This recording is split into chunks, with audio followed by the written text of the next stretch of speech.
Hello everyone, welcome to my channel. तो आज हम बात करते हैं एक नए टॉपिक के बारे में जिसका नाम है ग्लैंड्स। तो ग्लैंड्स होता क्या है, पहले तो वो समझेंगे।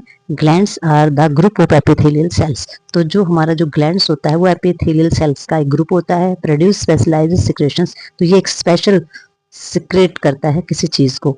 ठीक है, स्पेशल क्या हुआ, अब जो ग्लैंड्स हैं वो टू टाइप्स के हमारे होते हैं। तो ये सिक्रेट क्या करता है, टाइप देखेंगे पहले तो हम कि भी ग्लैंड्स की कौन सी दो टाइप होती हैं।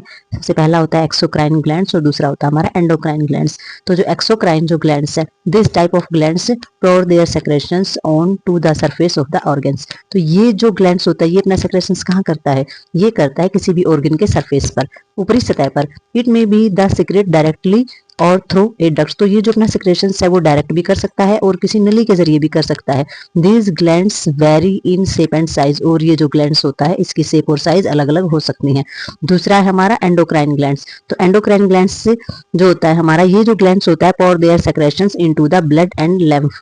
तो ये जो हमारा सेक्रेट करता है, ये सीधा का सीधा जो सेक्रेशन इसका जो होता है, स्राव जो होता है वो ब्लड और लिम्फ में होता है। These are the ductless. और ये जो ग्लैंड्स होता है इसमें किसी प्रकार की नलियां काम नहीं करती, कोई नली नहीं होती है। देयर सेक्रेशंस और हॉर्मोन्स। और ये जो सेक्रेशंस होता है ये हार्मोन का सेक्रेशंस होता है। तो एक्सोक्राइन्स में क्या आ जाता है, इसमें हमारा जो होता है सीधा का सीधा जो सेक्रेट होता है ये नली में भी हो सकता है और डायरेक्ट भी हो सकता है, लेकिन इसमें कोई नलियां नहीं होती हैं। ये सीधा हार्मोनल सेक्रेशंस होता है जो कि सीधा ब्लड के अंदर पाया जाता है।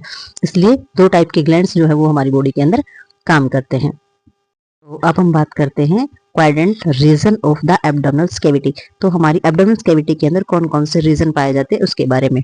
The abdominal cavity is divide into 9 region that are show in diagrams. According to the reason, we can tell the position of any organs present in abdominal cavity. तो इसमें जो दिया गया है, जो हमारा रीजन होते हैं वो नो पार्ट में डिवाइड बताया गया है। ठीक है, और अकॉर्डिंग टू रीजन तो हम देख सकते हैं कि भी जो पोजीशन होती है हमारे ऑर्गन की पोजीशन हम तभी देख सकते हैं जब हमें रीजन का पता होगा। ठीक है, तो वो 9 रीजन कौन से हैं, आइए आगे देखते हैं। हम देखते हैं इसमें रीजन। तो सबसे पहले हमारी दी गई है मिड क्लेविकुलर लाइन।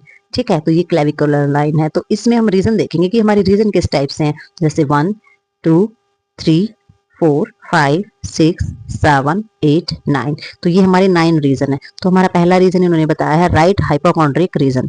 ठीक है, तो ये राइट है। तो इसमें जो हमारा जो तीसरे वाला है, जो साइड वाला है, इसमें लेफ्ट हाइपोकॉन्ड्रिक रीजन है, ये हमारा थर्ड वाला होगा। और बीच वाला क्या हमारा एपिगैस्ट्रिक रीजन, गैस्ट्रिक क्योंकि स्टमक का पार्ट आ जाता है यहाँ पर हमारा। ठीक है, फिर फोर्थ में राइट लंबर रीजन आ जाएगा। फिफ्थ वाला एम्ब्लाइकल रीजन जो हमारी नाभि नाल यहाँ पर होती है। ठीक है, और ये हमारा लेफ्ट लंबर रीजन। तो अभी हमने जैसे हमने बोन का जो लेसन किया तो उसमें मैंने वर्टिबल्स कॉलम करवाए हैं, कर्व करवाए, तो उसमें लंबर थोरेसिस और सैक्रल्स या फिर कैनल्स जो पूरी करा रखी है उसमें आपको पता चलेगा। वो वीडियो देखेंगे तो आप समझेंगे कि ये हमारा जो पार्ट है इसको लंबर क्यों बोला गया है। ठीक है, तो ये हमारा राइट और लेफ्ट साइड में तो हमारे राइट और लेफ्ट ही रहेंगे। राइट इलियक फोसा 7 में आ जाएगा और 9 में भी लेफ्ट इलियक फोसा। और जो 8 है वो हमारा आ जाएगा हाइपोगैस्ट्रिक रीजन।